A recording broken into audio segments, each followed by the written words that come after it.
Imogen mentioned how attractive the notion of an adaptation was to a TV network, and there's certainly been research that shows that, Australian research, that shows a film adaptation, an average film adaptation is more likely to do well than an average original. So I want the panel to imagine that they're publishers and they wake up in the morning, they're not actually publishers, they're rights managers in a publishing company, and there's a lot of pressure on them to do well. How would you judge which books had potential, and how would you then exploit those books? Who wants to start off on this? So it's to help the publishers in the room work out how to sell more to the film industry.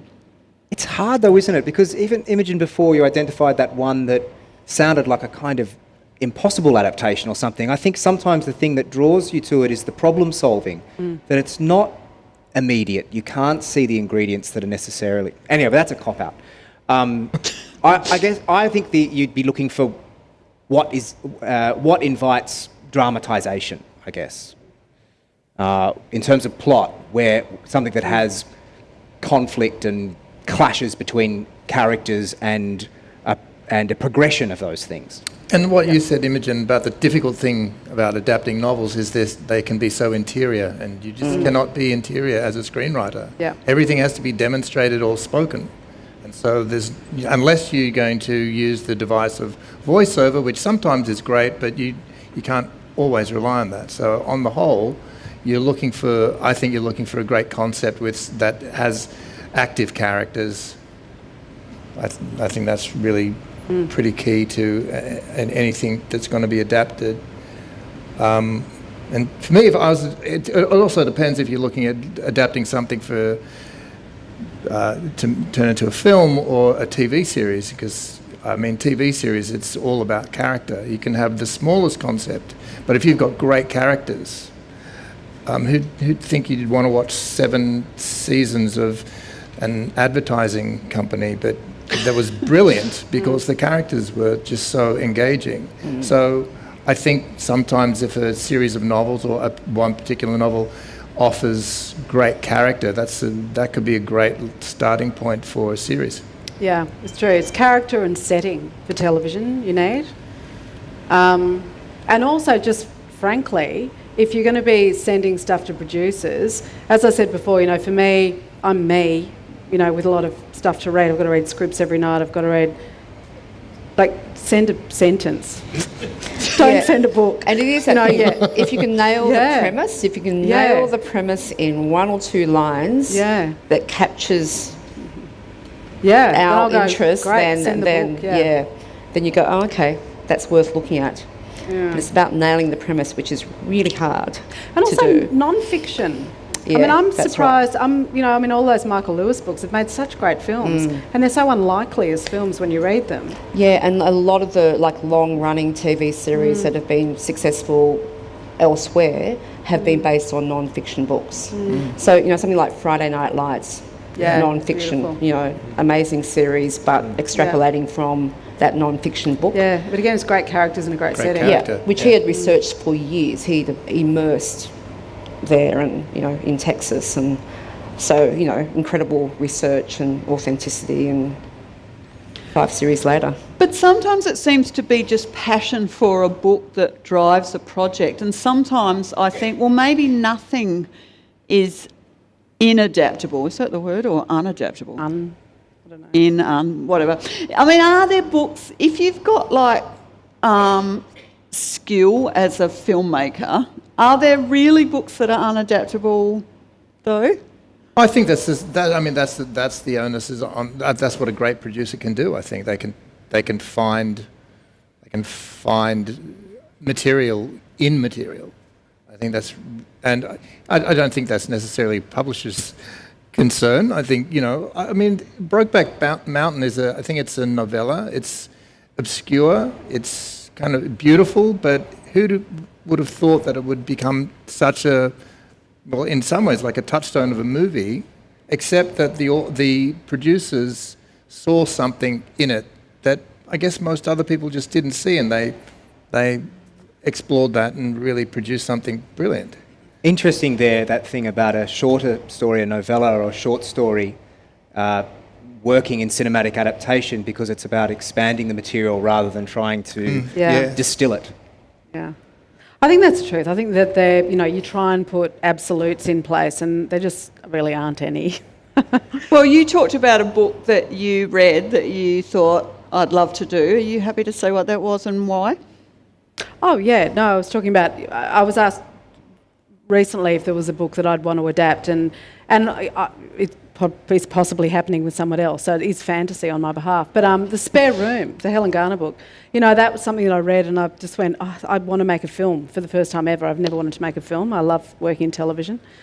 But I wanted to make that film because, it spoke to something that made sense to me suddenly. It made, psychologically it made sense to me. I understood those people kind of being in this experience together but having a completely different experience, and, the idea of who do you want to die with and all of these massive themes.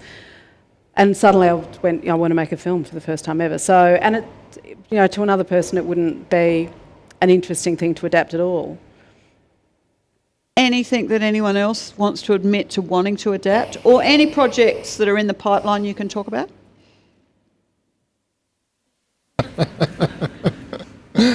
Debbie Lee, No, Matchbox has got a huge No. slate. Are you really not doing any adaptations? Yeah, Well, we are. about We're still finishing Barracuda. We're doing Seven Types of Types. Ambiguity.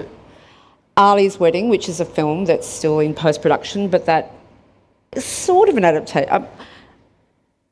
Is it? Osama Sami told Tony Ayres his life story, and Tony went, that'd be a great idea for, that's great for a film.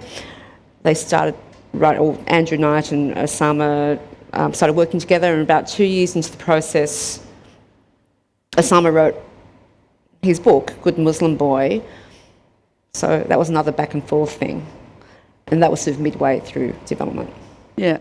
I had a look at what else was... I think the story of Pemulwuy is a great story that would make a fantastic movie. Pemulwuy. Yeah. Yeah. It is, yes, I know. So it's been developed for a long time. So I'm rooting for that. I think it's really good. I just tracked down a few books that are in the process of being made into films but not yet seen. Berlin Syndrome, Baby Teeth with Richard Roxburgh directing, Oh, yeah. Lion, which was from the book Long Way Home, Breath, of course, Tim Winton, Jasper Jones, which I think Courtney mentioned, Joe Cinque's Consolation, Helen Garner.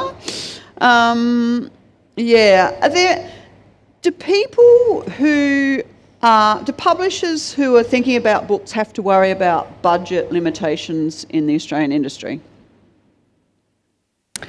Yes. Do you want to spell that out a bit? I think that, it's always...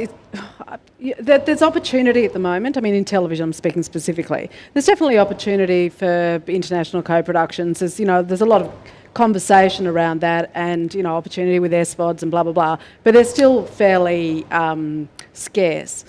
So putting that aside, it is difficult to... There are certain things that it's difficult to realise here, just in terms of, say, an average television budget.